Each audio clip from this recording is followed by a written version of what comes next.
on prend 3,2% comme taux de croissance, ceci ne peut nous donner en termes d'emploi, chaque point de croissance au Maroc ne peut créer qu'entre 25 et 30 000, entre 25 000 et 30 000 emplois. Chaque point de pourcentage du PIB, c'est ça ce qu'il fait. Multiplié, vous voyez, sur le marché de travail au Maroc, pour laisser le taux de chômage là où il est, c'est-à-dire 9-10%, nous devons créer 160 000 emplois par an. Vous me suivez, vous voyez un peu ce que je suis en train de dire. C'est-à-dire, on doit avoir quelque chose comme 6 à 7% de taux de croissance si nous voulons que le taux de chômage reste à 9-10%. Vous voyez l'ambition, juste garder le taux de chômage là où il est. Non seulement on est c'est-à-dire nos gouvernants sont des élèves de premier rang pour les institutions financières internationales qui les félicitent tout le temps. Madame Christine Lagarde avait dit que le Maroc, c'est parfait, tout ce que j'ai lui dit de faire, il le fait. Donc toutes les politiques d'austérité, masquées ou pas masquées du tout, sont appliquées. Donc qu'est-ce qu'il faut faire? Moi je pense qu'aujourd'hui, le Maroc, depuis les années 90, est parti dans une orientation pour attirer les investissements directs étrangers. C'est très bien, on n'est pas contre les investissements étrangers, parce qu'avec les investissements nationaux et l'investissement de l'État, c'est les trois leviers qui créent de l'emploi. C'est parfait si ça peut se conjuguer, il n'y a aucun souci. Sauf que le Maroc, pour véritablement attirer ces investisseurs, ces investissements étrangers directs, il faut qu'il assoie de véritables réformes.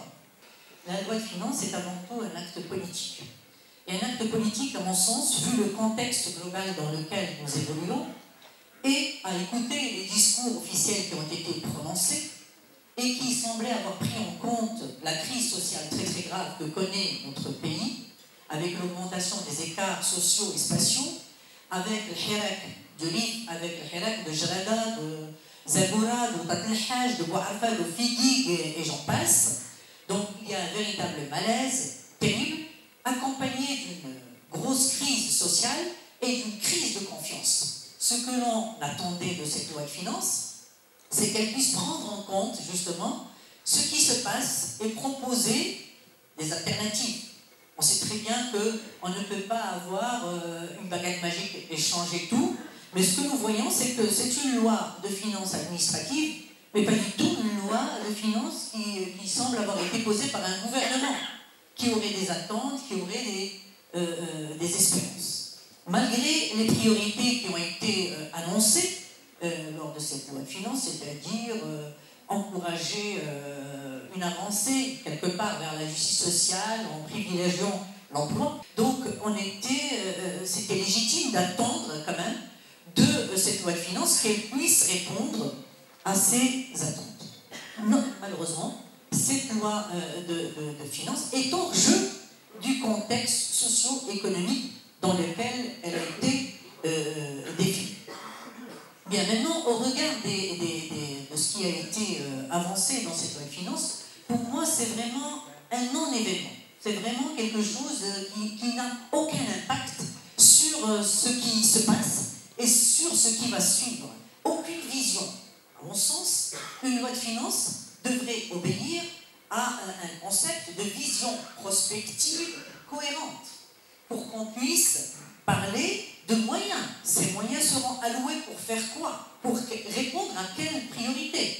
Or, moi je vois que tout ceci n'a pas été pris en compte et que ce que l'on a entendu concernant l'aspect social, prioriser les actions sociales, moi je ne vois rien de tout ça. Le consommateur ne le connaît pas.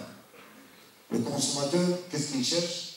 C'est l'amélioration de son pouvoir d'achat.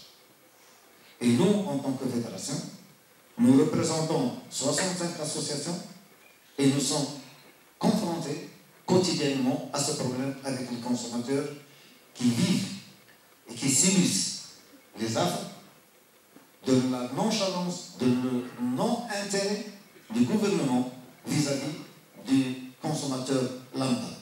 Bien sûr, la loi de finances 19 nous interpelle à poser la question. Elle a été proposée par le gouvernement. Peut-on faire confiance à un gouvernement qui nous a menti.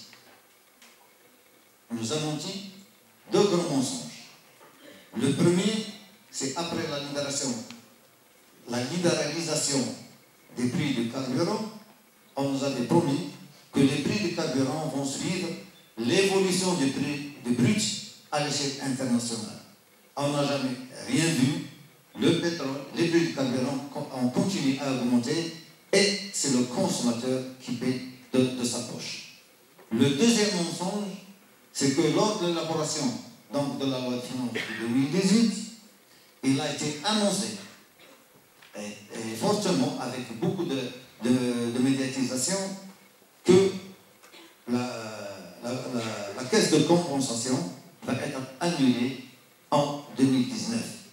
On n'en parle même pas. Pire, il y a un renflouement des crédits pour la caisse de compensation avec comme mention que ce gouvernement vise à l'amélioration des pouvoirs d'achat des consommateurs par l'injection de nouveaux crédits à la caisse de compensation concernant trois produits. Donc bien sûr le gaz butane, le sucre et la farine dite nationale. Comme si le pouvoir d'achat ne concerne que ces produits-là. Et j'invite les consommateurs à ne consommer que ces produits-là pour pouvoir avoir un niveau, que leur pouvoir d'achat soit amélioré. Que le consommateur est le principal pourvoyeur de fonds pour l'État. Nous payons la TVA et nous payons la taxe intérieure sur la consommation quotidiennement.